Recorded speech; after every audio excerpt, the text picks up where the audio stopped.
आखिरकार कांग्रेस ने 100 घंटे की कवायद के बाद में कर्नाटक में मुख्यमंत्री पद का फैसला कर लिया और एक बार फिर सिद्धारमैया कर्नाटक के मुख्यमंत्री बनने जा रहे हैं। कल वे शपथ लेंगे और प्रदेश कांग्रेस के अध्यक्ष डीके शिव कुमार, जिनके नेतृत्व में चुनाव लड़ा गया, वे उप मुख्यमंत्री बनेंगे।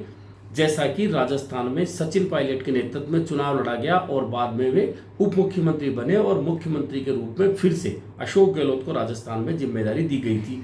यह दोनों समानताएं कर्नाटक और राजस्थान में हैं। वहीं मध्य प्रदेश और छत्तीसगढ़ ऐसे राज्य थे जब 2018 में राजस्थान के साथ चुनाव हुए, वहां दोनों प्रदेशाध्यक्ष कमलनाथ और भूपेश बघेल को सत्ता सौंपी गई। लेकिन यह दोनों प्रदेश अलग हुए और अलग रणनीति के तहत यहां वरिष्ठ नेताओं को जिम्मेदारी दी गई। अब कर्नाटक और राजस्थान की समानताओं की बात इसलिए हो रही कि राजस्थान में 2018 में मुख्यमंत्री के रूप में अशोक गहलोत को बनाया गया तो कहा गया कि लोकसभा चुनाव सिर पर हैं, इसलिए अनुभव को देखते हुए उन्हें मुख्यमंत्री बनाया जा रहा है। हालांकि उस अनुभव का कोई लाभ पार्टी को नहीं हुआ और 2019 में राजस्थान में लगातार दूसरी बार पार्टी को 25-0 की हार लोकसभा में झेलनी पड़ी। अब कर्नाटक में भी यही कहा जा रहा है कि लोकसभा चुनाव तक सिद्धारमैया, क्योंकि सीनियर हैं, अनुभवी है, सभी को साथ लेकर चल सकते हैं, इसलिए उन्हें मुख्यमंत्री बनाया गया। डीके शिव कुमार को लोकसभा के बाद में मुख्यमंत्री बनाया जाएगा। अब ऐसा होगा या नहीं होगा, लोकसभा में कांग्रेस को इसका लाभ होगा या नहीं होगा, यह तो उसी समय पता चलेगा जब 2024 में लोकसभा के चुनाव होंगे। लेकिन इस समानता के अलावा एक बात और है। कहा जा रहा था कि कर्नाटक का चुनाव निपटने के बाद राजस्थान में अशोक गहलोत और सचिन पायलट के बीच जो अंतर्द्वंद चल रहा है, उस अंतर्द्वंद को समाप्त करने के लिए पार्टी कदम उठाएगी। तो सचिन पायलट आर पार की लड़ाई की बात कर रहे हैं। अशोक गहलोत खेमा लगातार उन्हें कटघरे में खड़ा करने का प्रयास कर रहा है। पोस्टरबाजी भी राजस्थान में शुरू हो गई है।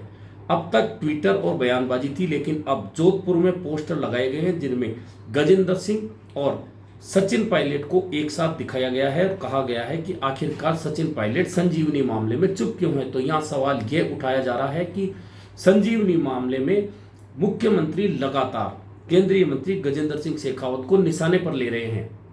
वे राज्य के गृह मंत्री भी हैं, तो आखिरकार वे कार्रवाई क्यों नहीं कर रहे। और सचिन पायलट ने किस दिन संजीवनी घोटाले में कार्रवाई करने से मना किया या ऐतराज जताया। ऐसे में सचिन पायलट का गजेंद्र सिंह के साथ फोटो लगाना और यह कहना कि सचिन पायलट संजीवनी मामले में क्यों नहीं बोल रहे, तो बात यहां यह भी आ रही है। सचिन पायलट समर्थक कह रहे हैं कि आखिरकार सचिन पायलट ने किस दिन मना किया कि संजीवनी घोटाले में कार्यवाही नहीं की जाए। ऐसे में पोस्टरबाजी, बयानबाजी, ट्विटर वार, सोशल मीडिया वार राजस्थान में लगातार जारी है। और अब चूंकि चुनाव का समय धीरे धीरे नजदीक आ रहा है, तो राजस्थान को लेकर कांग्रेस की मुश्किलें लगातार बढ़ती जा रही हैं। यदि जल्दी दोनों नेताओं और दोनों खेमों के बीच में कोई सामंजस्य नहीं बैठाया जाता है, तो निश्चित मानिए कांग्रेस एक बहुत बड़े घाटे की ओर बढ़ रही है। हालांकि अशोक गहलोत खेमा कह रहा है या उनकी रणनीति जो बताई जा रही है, कहते हैं कि सचिन पायलट यदि अलग चले जाते हैं तो उनके साथ गुर्जर वोट जाएंगे। गुर्जर वोट मूलतः भाजपा का वोट है। यदि वह वोट सचिन पायलट के साथ जाता है तो उसका फायदा कहीं ना कहीं कांग्रेस को होगा। हालांकि यह तो 2023 में जब चुनाव होंगे विधानसभा के, उसी समय पता चलेगा कि कौन सा वोट किसके साथ जाता है। लेकिन यह भी सच है कि गुर्जर वोट 2018 में सचिन पायलट का चेहरा देखकर कांग्रेस के साथ आया था और उन्होंने अपनी ही जाति के, अपने ही वर्ग के भाजपा के एक भी उम्मीदवार को चुनाव नहीं जीतने दिया। और सामने भले ही दूसरी जाति का उम्मीदवार था तो गुर्जरों ने कांग्रेस के चुनाव चिन्ह पर वोट किया।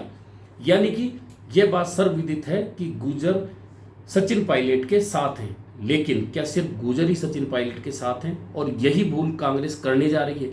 लेकिन इस बीच कहा जा रहा है कि अब जनसंघर्ष यात्रा हो गई है, बयानबाजी हो गई है, पोस्टरवार हो गया है, तो कांग्रेस चाहती है कि इस मामले में स्थायी हल निकले। और कहा जा रहा है कि राहुल गांधी 25 मई के बाद में देश से बाहर जाने वाले हैं। ऐसे में उससे पहले राजस्थान को लेकर वरिष्ठ नेताओं की एक समिति बनाकर इस मामले को निपटाने का प्रयास किया जाएगा या दोनों नेताओं के बीच सामंजस्य बिठाया जाएगा। लेकिन सवाल यह उठ रहा है कि जिस तरह से अशोक गहलोत के बयान इतने आगे बढ़ चुके हैं, सचिन पायलट उन्हें मंचों से चुनौती दे चुके हैं, क्या दोनों नेताओं का एक साथ बैठना संभव हो पाएगा, सामंजस्य संभव हो पाएगा? और सामंजस्य होगा तो किस बात पर?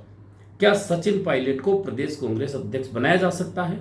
क्योंकि इस समय विधायक दल का नेता बनाकर सचिन पायलट को कांग्रेस कोई भी रिस्क नहीं लेना चाहेगी, क्योंकि जिस तरह से विधायक इस समय अशोक गहलोत के पक्ष में लगातार बयानबाजी कर रहे हैं और सचिन पायलट को कटघरे में खड़ा कर रहे हैं, उसे लेकर कांग्रेस कभी भी रिस्क नहीं लेना चाहेगी। ऐसे में सवाल सिर्फ यही है कि क्या सचिन पायलट प्रदेश कांग्रेस के अध्यक्ष बनकर रह सकते हैं, चुनाव में जा सकते हैं और यह सामंजस्य बैठ सकता है?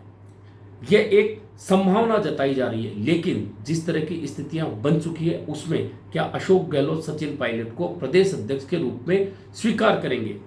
स्वीकार इसलिए करना मुश्किल होगा क्योंकि जब टिकट का वितरण होता है तो विधायक दल के नेता और प्रदेश कांग्रेस अध्यक्ष दोनों साथ उस कमेटी में होते हैं जहां टिकट वितरण होता है, और असल विवाद उस टिकट वितरण के दौरान ही होता है। ऐसे में सचिन पायलट को प्रदेश कांग्रेस अध्यक्ष बनाया जाता है तो क्या अशोक गहलोत उसे स्वीकार कर लेंगे? यह बहुत आसान काम नहीं है। फिर भी कहा जा रहा है कि 25 मई को एक कोशिश होगी।